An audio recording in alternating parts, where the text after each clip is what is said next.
믿음의 정상을 향한 여정 시리즈 오늘 세 번째 시간입니다. 오늘은 주어진 본문 말씀 중심으로 믿음의 여정 가운데 찾아온 첫 시련에 대하여 함께 하나님의 말씀을 좀 생각하고 증거하고자 합니다.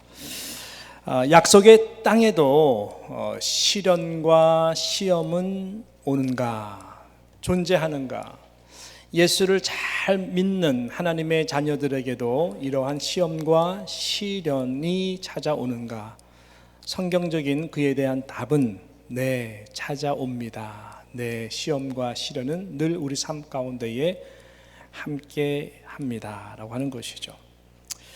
아브라함은 천신만고 끝에 가나안 땅에 들어갔습니다. 오늘 본문 읽은 첫 9절, 5절이 그것을 말씀하고 있죠. 아브라함이 그 아내 사레와 조카 롯과 하란에서 모은 모든 소유와 얻은 사람들을 이끌고 가나안 땅으로 가려고 떠나서 거기 보니까 마침내 가나안 땅에 들어갔더라라고 성경은 이렇게 기록하고 있습니다. 마침내 가나안 땅에 들어가게 되었습니다. 그렇습니다. 아브라함을 부르신 분이 바로 하나님이시었기 때문에 그 하나님은 말씀대로 반드시 하나님의 때에 성취하시는 신실하신 하나님이시기 때문에 아브라함으로 하여금 하나님의 방법을 통하여 마침내 가라고 하셨던 그 가나안 땅에 들어가게 되었습니다. 여러분, 아브라함이 신실해서가 아닙니다. 아브라함을 부르신 그 하나님이 신실하신 하나님이시기 때문에 그렇게 하신 것이죠. 이것이 여러분 우리의 믿음의 시작이고 이것이 우리의 믿음의 본질에 참 중요한 내용인 것입니다. 항상 믿음의 모든 주어는 하나님으로부터 시작됐고 하나님으로 말미암는 것이고 하나님께로 결국은 우리는 돌아가게 되어 있는 것이죠. 자, 그래서 저는 그런 차원에서 빌립보서 1장 6절을 참 제가 좋아하고 이렇게 나름대로 믿음의 신조를 가지고 하나님 앞에 나아가는데요. 빌립보서 1장 6절 말씀에 이렇게 기록되어 있는데 시작. 너희 속에 착한 일을 시작하신 이가 그리스도 예수의 날까지 이루실 줄을 우리가 확신하노라. 우리 속에 착한 일을 시작하신 이가 바로 하나님이십니다. 바로 예수 그리스도의 복음의 씨앗인 것이죠. 바로 그분이신 것입니다. 그분이 심판날 예수 그리스도 앞에 서는 그날까지 우리로 하여금 그 자리에 갈 수 있도록 우리를 이끌어 주시는 것입니다. 이것이 저와 여러분의 믿음의 여정 가운데에 중요한 확신이 되는 믿음이 되시기를 축복합니다. 여러분, 그렇게 천신만고 끝에 마침내 들어간 이 가나안 땅, 약속의 땅 가나안 땅에서 아브라함을 기다리는 것은 화려한 플랜카드가 아니었습니다. 아브라함 환영합니다. 우리가 그동안에 실은 기도해 오면서 하나님의 종인 당신을 기다렸습니다 라고 하는 영혼은 단 한 명도 없었습니다. 그의 기대와는 전혀 다른 오히려 큰 시험과 큰 시련이 그를 기다리고 있었습니다. 시험이라고 하는 것은 옛 습관과 옛 생활로 돌아가도록 만들 수 있는 가나안 사람들, 참 상대하기 버거운 다른 잡다른 우상들을 섬기는 이런 가나안 사람들에 대한 부담감이었습니다. 시련이라고 하는 것은 버티고 그 약속의 땅에서 살아나가기에는 너무나 힘든 기근이 심한 땅이 주는 시련이었습니다. 사람이 주는 시험과 이 땅이 주는 이 시련이 함께 묶여서 아브라함을 기다리고 있었던 것입니다. 자, 우리가 이 6절부터 쭉 보게 되면 그 내용을 알 수가 있는데요. 자, 6절 말씀 보십시오. 6절에 이렇게 하죠. 아브라함이 그 땅을 통과하여 어디요? 세겜 땅이었습니다. 이 가나안의 중심이 되는 도시였죠. 세겜 땅 모래 상수리 나무에 이르니 그때에 가나안 사람이 그 땅에 거하였더라라고 말씀은 증거하고 있습니다. 많은 가나안 사람들이 그 세겜 땅 중심으로 여러분 그곳에 있었던 것입니다. 이 모래 상수리 나무라고 하는 이 단어에 여러분이 집중할 필요가 있습니다. 이 모래라고 하는 이 히브리어 단어는, 이 모래라고 하는 이 단어의 문자적인 뜻은 뭐냐면은 예언자라고 하는 것입니다. 예언자, 가르치는 자. 그래서 예언자, 가르치는 자의 나무가 바로 상수리 나무고, 우리가 구약 성경을 통해서 쭉 앞으로 보시면 알겠지만은 상수리 나무에서 온갖 저희들이 미신을 갖다 놓고 우상을 갖다 놓고 여러 잡신들을 섬기는 그 장소가 바로 이 상수리 나무입니다. 그러니까는 모래 상수리 나무를 이 말씀 가운데에, 세겜 땅 중심 가운데에 이렇게 말씀한 내용은 무슨 말씀일까요? 그곳에 가나안 사람들이 오래전부터 섬기는 이러한 여러 우상신을 섬기면서 저희들이 모래 상수리 나무에서 하는 이러한 종교 행위들, 이러한 저희들의 그러한 그 광란의 행위들을 참 보는 이 아브라함의 마음이 너무나 힘든 거예요. 차라리 아무도 없는 땅이라면 훨씬 편하죠. 거기서부터 천막을 치고 교회 이름 하나 갖다 붙이면서, 여러분, 여호와 하나님은 살아계신 하나님이십니다. 여호와 하나님께서 나를 택하셔서 내가 갈대우리에 왔습니다. 할렐루야 하면서 뭐 이렇게 하나님의 뜻을 펼치면서, 하나님이 이 땅을 하나님의 땅으로 만들기를 원합니다. 하나님 믿으십시오. 차라리 그렇게 하면은 참 좋겠는데, 이미 터가 너무나 센 터인 거예요. 아직 아브라함의 믿음은 이들을 전도하기에는 참으로 어색한, 그러한 초신자에 불과한 이러한 믿음의 첫걸음의 사람이기 때문에 아브라함에게는 큰 갈등 구조가 아닐 수가 없는 것입니다. 오히려 그 갈등과 고민 속에, 참 갈등과 고민은 무엇일까요? 두려움입니다. 무슨 두려움일까요? 내가 이곳에 머물다가는, 내가 바로 얼마 전까지만 하더라도 하란에서 아버지 데라와 함께 이러한 비슷한 내가 보니까 저건 저런 우상이네, 저거는 저런 손신은 성경, 너무나 잘 아는 거예요. 당신이 직접 만들어서 그들에게 팔기도 했고 그들을 축복하던 그가 그 땅에서 있으면서 오히려 영향을 받겠다. 그래서 내가 저들을 영적으로 장악하느냐, 아니면 저들에게 영적으로 잡혀먹느냐, 지금 이러한 기로에 서 있는 듯한 고민과 긴장감과 갈등이 있는 것이죠. 분명히 하나님께서 그 땅에 도착했을 때, 여러분 7절을 보시게 되면 어떻게 말씀합니까? 바로 그때 여호와께서 아브라함에게 나타나 가라사대 내가 이 땅을 내 자손에게 주리라 그랬어요. 그러면 버텨내야죠. 근데 아직까지 여러분 믿음의 여정의 첫걸음 좀 이해를 한다면은, 아브라함은 아직 그 정도 전도할 수 있는, 버텨낼 수 있는, 그들 영적으로 장악할 수 있는 어떤 그 스피리추얼 파워가 아직은 없는 거예요. 그래서 그는 피하기로 결정합니다. 그래서 한 곳에 정착하지 못하고 그 다음 8절에 보시니까 어떻게 하죠? 8절에 보니까 잠깐 예배를 드린 다음에 8절에 그가 거기서 베델 동편 산으로 옮겨 장막을 치니 서는 베델이요 동은 아이라. 그래서 이 베델과 아이 사이에서도 한 번 더 단을 쌓고 점점 9절에 보니까 점점 남방으로 옮겨갔더라라고 성경은 이야기하고 있습니다. 점점 남방으로 간 것입니다. 점점 남방으로 간 이유, 이 두 번째 말씀드리는, 첫 번째는 사람에 대한 시험이라면 두 번째는 그 땅에 주는 기근의 시련인 것입니다. 뭐냐면은 그 이유가 바로 10절에 나와 있지 않습니까? 10절에 보니까 그 땅에 기근이 있으므로 아브라함이 애굽에 우고하려 하여 그리로 내려갔으니 이는 그 땅의 기근이 얼마 정도요? 심하였더라 라고 말씀하고 있어요. 기근이 너무너무 심해가지고 도대체가 약속의 땅 구석구석 어디를 가도 견뎌낼 수가 없는 거예요.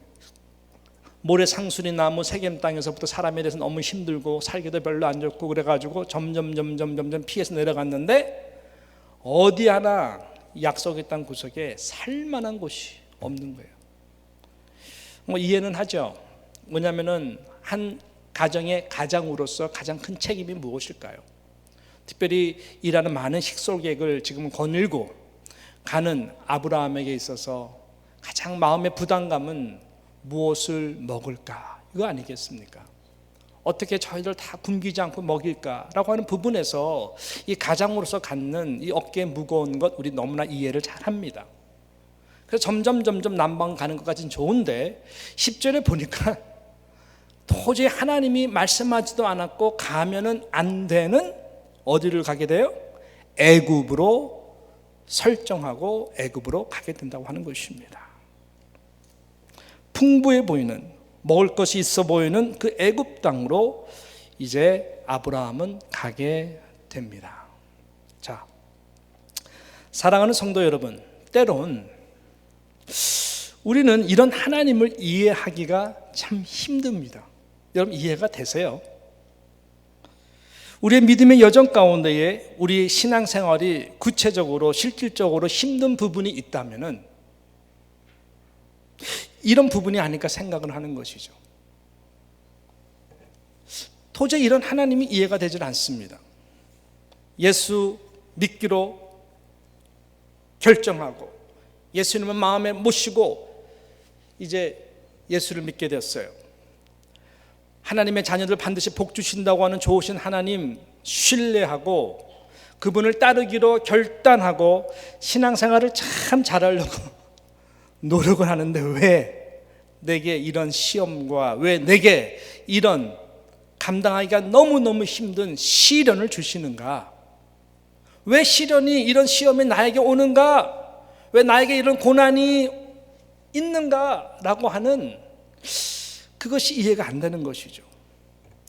비옥하고 잘 살던 갈대아 우리의 땅을 떠나게 하신 분이 하나님이시라면 책임져야 될 거 아니에요.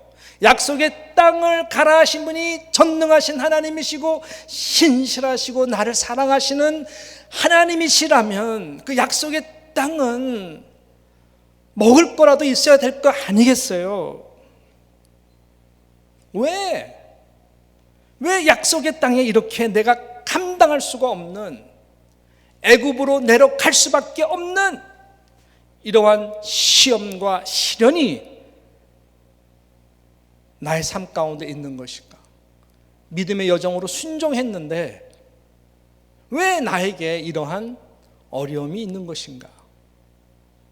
라고 하는 질문이 생기는 것은 너무나 당연하다라고 생각을 합니다. 저 또한 목사로서 헌신을 하고 이제 특별히 신학교 때 제일 어려웠어요. 인생은 항상 어렵지만 신학교 때는 정말 어려웠어요. 간증할 거 정말 많아요. 네. 그게 참 이해가 안 간 거예요. 좀 주의종으로 하나님 모든 것 다 포기하고 내가 하나님의 종이 되기 위해서 이 어려운 공부를 하기 위하여 하면은 좀 책임져 주셔야지. 예. 경제적으로 보나 상황적으로 보나 아이 낳을 때마다 너무너무 힘들었고요. 예. 그 세상의 모든 어려움은 내가 다 겪는 것 같아. 이해가 안 됐어요. 또 목회를 쭉 하면서도 보면은 개인적으로나 가족적으로나 끊임없이 찾아오는 이런 시험과 시련의 연속. 예. 좀 그만 좀 하세요, 하나님. 얼굴은 굉장히 평안해 보이고 그런 어려움 없을 것 같은데, 그죠? 예. 지금도 많아요, 실은. 예. 여러분한테 말 안 해서 그렇지. 부모가 겪을 수 있는 눈물의 기도들이 왜 없겠어요? 예. 예. 자, 그리고 또 성도들의 삶을 보면서 왜 저런 어려움이, 왜 저런 시련, 왜 저런 시험, 하나님 왜? 라고 질문을 안 할 수가 없죠. 그래서 이 믿음의 여정이 쉽지가 않은 것 같아요. 도저히 하나님이 이해가 안 되니까. 여러분, 이 질문에 대한 성경적 답이 무엇일까요? 분명히 있어요. 좀 여러 각도에서 좀 말할 수가 있는데, 오늘 이 본문과 관계돼 가지고 우리가 중요한 거 한 가지 뽑아서 여러분이 믿음으로 딱 받으셔야 되는데요. 그 성경적 답이 무엇인가 봤더니요, 왜 약속의 땅에, 왜 하나님이 사랑하고 부르시고 축복하기를 원하시는 그 자들에게 이런 시험과 시련이 있는가, 찾아오게 하는가, 이것에 대한 분명한 성경적인 답이 있어요. 뭔지 아십니까? 이겨내라고 해요. 이겨내라고 주시는 거예요. 왜? 우리의 삶 가운데에 믿는 사람이든 안 믿는 사람이든 여러분, 시험과 시련, 고난은 피해 갈 수가 없습니다.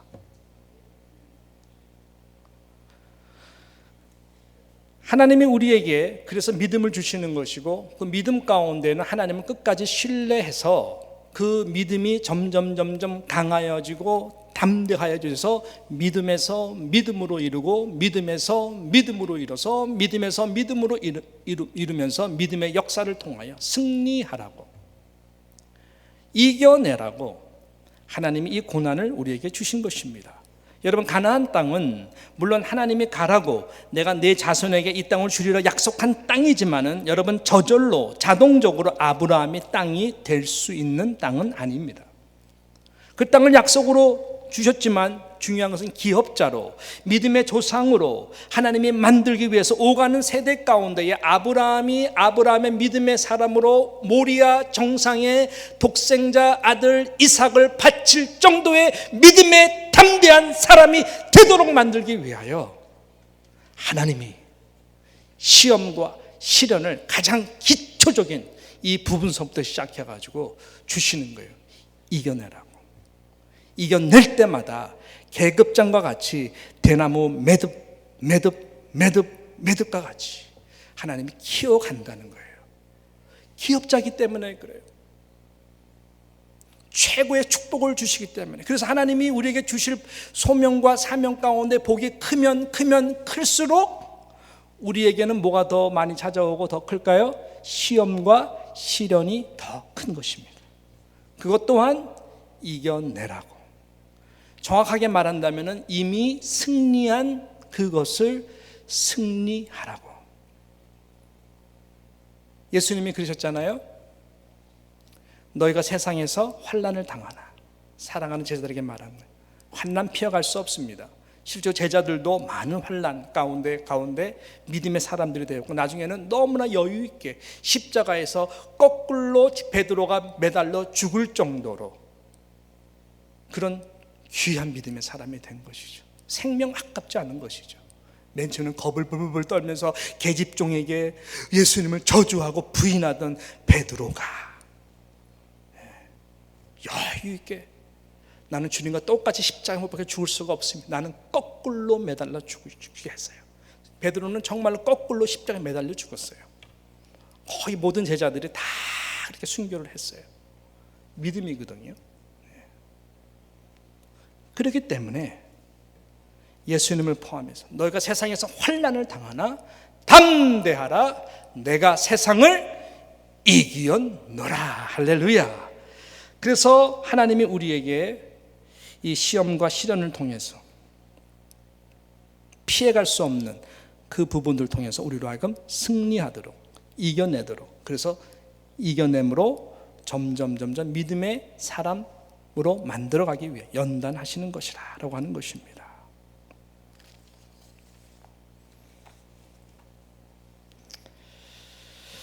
프랑스에 이런 격언이 있다고 합니다. 저는 프랑스의 양파가 이렇게 큰가라고 할 정도로 인생은 양파와 같다라고 이야기를 해요. 그러면서 하는 말이, 양파의 껍질을 하나씩 벗길 때마다 눈물을 많이 흘려야 하는 것이 바로 인생이다라고 하는 것이죠.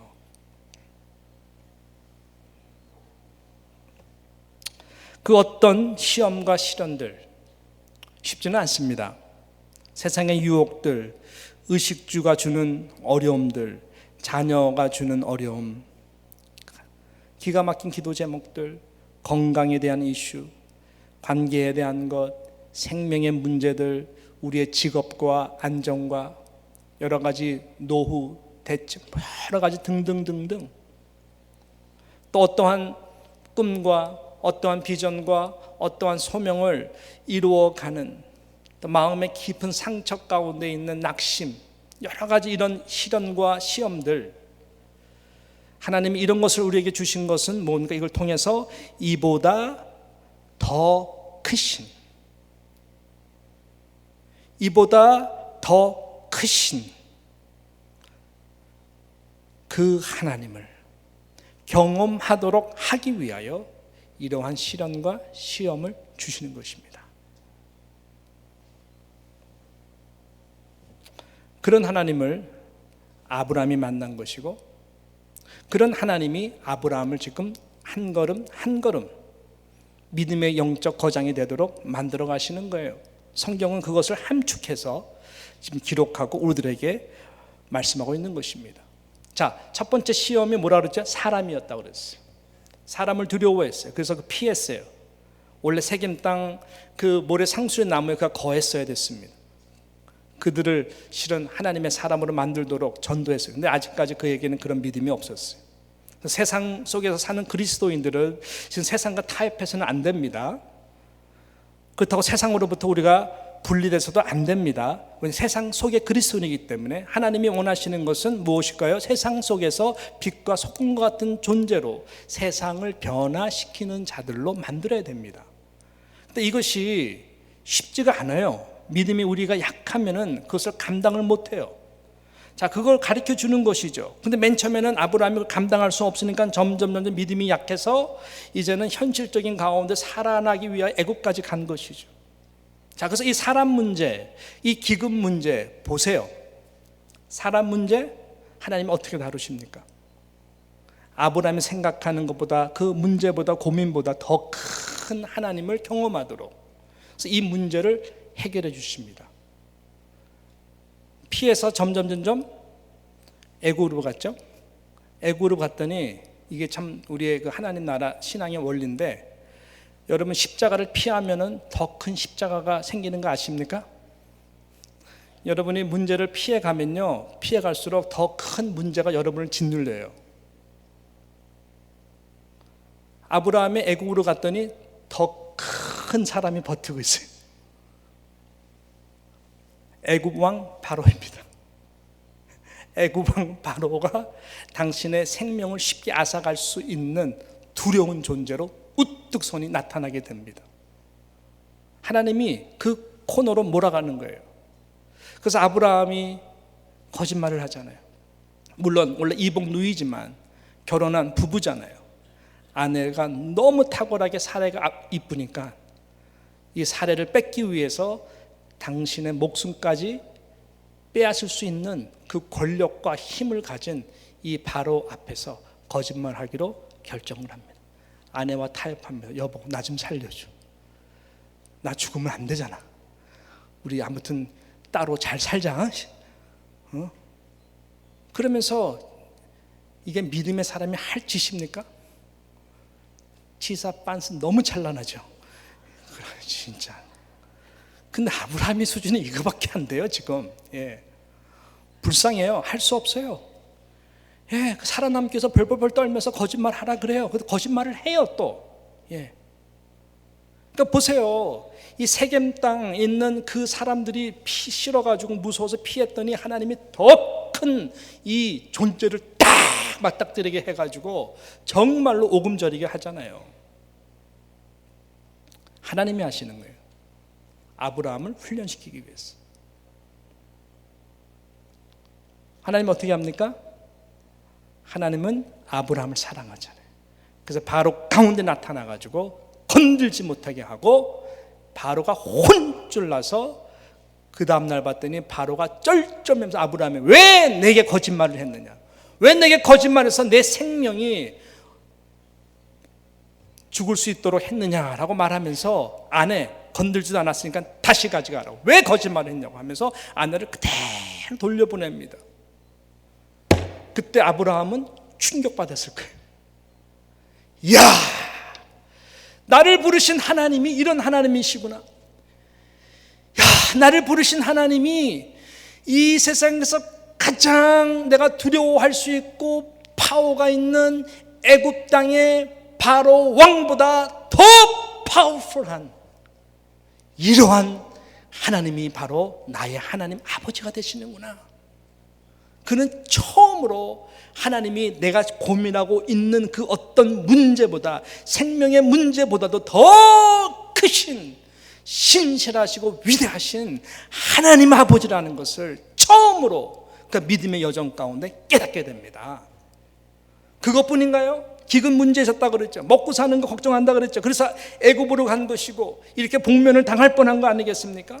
근데 여러분 보세요.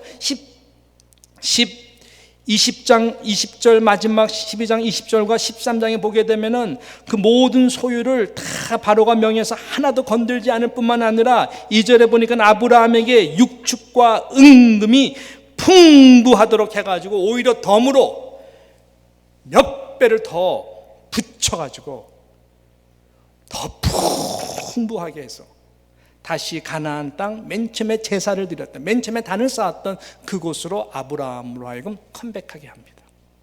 약속의 땅 돌아가게 하는 것이죠. 하나님 이렇게 사람의 문제를 해결해 줬어요. 하나님 이렇게 기근 가운데에 고민했던 가장으로서 아브라함의 문제를 하나님이 이렇게 해결해 주신 거예요. 아브라함은 13장 4절에 보면 그가 처음으로 단을 쌓은 곳 베들과 아이 사이에 그 단을 쌓던 그곳에서 거기서 여호와의 이름을 불렀더라 라고 말하고 있습니다. 여러분 맨 처음에 12장에서 드렸던 그 단에서의 예배의 마음의 심정과 믿음과 지금 이런 모든 일들을 시험과 시련을 통과한 다음에 하나님이 어떤 하나님인지를 안 다음에 아브라함의 예배는 달라졌습니다. 한 단계 더 위로 올라가는 거예요. 여호와의 이름을 불렀더라. 아마 그 전에 예배를 드렸을 때는 하나님이 어떤 하나님인지 잘 몰랐을 거예요. 분명히 마음과 감정으로는 많은 질문들이 있었을 것입니다. 실망 가운데 있었을 것입니다. 상처 가운데 있었을 것입니다. 하나님, 나는 앞으로 어떻게 살라고요? 왜 나에게 이런 시험을 주셨습니까? 나에게 왜 이런 시련을 주셨습니까? 하나님이 정말 살아계십니까? 살아계시다면 왜 나에게 이런 어려움을 주십니까? 가나안 땅 득실득실거리는 저 사람들, 하나님 내가 전도할 능력이 없습니다. 하나님, 나는 혼자입니다. 저들은 수가 너무나 많습니다. 나는 삼켜 당할 것만 같습니다. 하나님, 영적인 영향력을 도저히 끼칠 수가 없습니다. 이 세속 같은 세상 속에서 나는 살아남을 것 같지가 않습니다. 왜 나를 이곳에 보내셨나요? 하나님, 먹을 것이 하나도 없습니다. 약속의 땅 아무리 구석구석 가봐도 하나님 기근 천지입니다. 비옥한 땅 갈 때 우리가 너무너무 생각이 납니다. 왜 그곳에서 저는 하나님 믿음의 조상으로 만들 수 없나요? 온갖 내가 생각하는 논리와 합리성을 가지고 아무리 하나님을 이해하려고 해도 이해할 수 없는 하나님, 그것이 아마 아브라함이 드렸던 첫 번째 단 가운데에서의 믿음의 생각이었을 것 같아요. 근데 아브라함이 잘한 것이 있다면 그래도 예배를 드렸다는 거예요. 그래도 단을 샀다라는 거예요. 단을 싸면은 하나님이 항상 말씀하거든요. 하나님이 뭐라 그랬어요? 맨 처음에 단을 쌀 때, 야, 이 땅 내가 너와 내 자손에게 줄 것이다. 그 말씀이 이루어졌어요? 안 이루어졌어요? 이루어졌잖아요. 하나님은 이렇게 말씀하신 하나님의 예배가. 근데 내 마음의 상태는 지금 그러한 시험과 시련 가운데에 아무리 하나님이 맞는 말씀을 하더라도 내 마음 상태가, 내 믿음이 메말라 있으니까 예배가 되지 않는 것이죠. 하나님은 말씀하셔도 내가 하나님 앞에 드리는 고백은 감사로 충만하게 되지가 않는. 그렇지만 13장 4절에서 그가 처음 드렸던 단 그곳에서 아브라함이 다시 이 모든 시험과 시련을 통과한 다음에 예배 드렸을 때에는, 여호와의 이름을 불렀더라 했을 때에는 그가 유일하게 아는 여호와의 이름 엘로힘 믿음의 하나님, 창조의 권능의 능력의 하나님, 그 하나님이 정말로 내 삶 가운데 어떤 하나님이신 것을 그가 체험했다는 것입니다. 그 예배는 똑같은 장소에서 드렸던 첫 예배랑 너무너무 다른 거예요. 이렇게 여러분, 좋은 예배가 여러분을 좋은 예배자로 만들지 않습니다. 좋은 예배라는 것은 다른 것이 아니에요. 숫자랑도 관계없어요. 빌딩하고도 아무 관계없어요. 좋은 예배라고 하는 것은 이렇게 믿음의 사람들의 감사의 고백, 하나님이 어떤 하나님이신지 아는 믿음의 정말 주중삶 가운데 하나님을 경험한 자들이 드려지는 예배가 가장 좋은 예배라고 하는 것입니다. 여러분의 믿음의 분량에 따라 예배가 좌우한다는 거 아십니까? 우리 하나님은 어제나 오늘 영원토록 신실하신 아브라함의 하나님은 저와 여러분의 하나님이 되세요. 말씀하신 하나님, 가라사대 하나님, 이르시대의 하나님은 동일한 역사를 우리 삶 가운데에도 베푸시는 하나님, 어떠한 시험과 시련 아무도 피해갈 수 없지만 이겨내라고, 그래야 그릇이 된다고, 그래야 내가 준비한 축복을 내가 부어줄 수 있다고 하기 위하여 하시는 그 하나님을 우리가 경험하게 되고 한 단계 한 단계 우리가 패스하고 지나가고 통과할 때에 여러분의 믿음의 감사의 예배는 달라져요.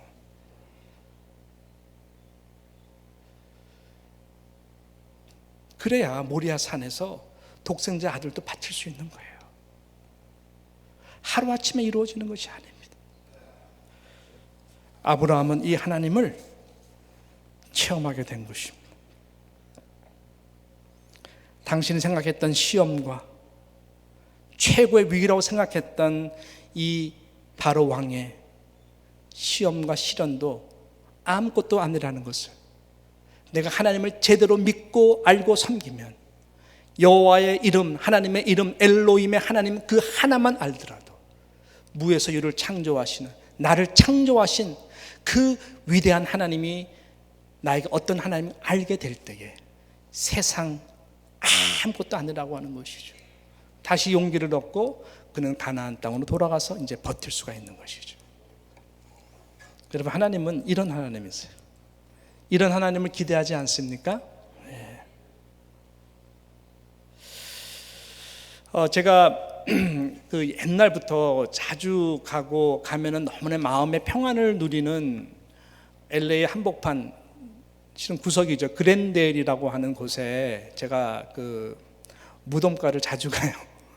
미국 무덤가는 한국같이 으시시하지 않고 너무나 예뻐요. 거기는 그랜데일 기독교 공동묘지인데요. 너무 아름답게 해놨어요. 예를 들어서 오디토리움, 큰 강단이 있는데 강단에 미켈란젤로의 그림, 크루시픽션, 유명한 그림이에요. 크루시픽션 갖다가 세계에서 제일 큰 그림으로 그려놓은 곳이에요.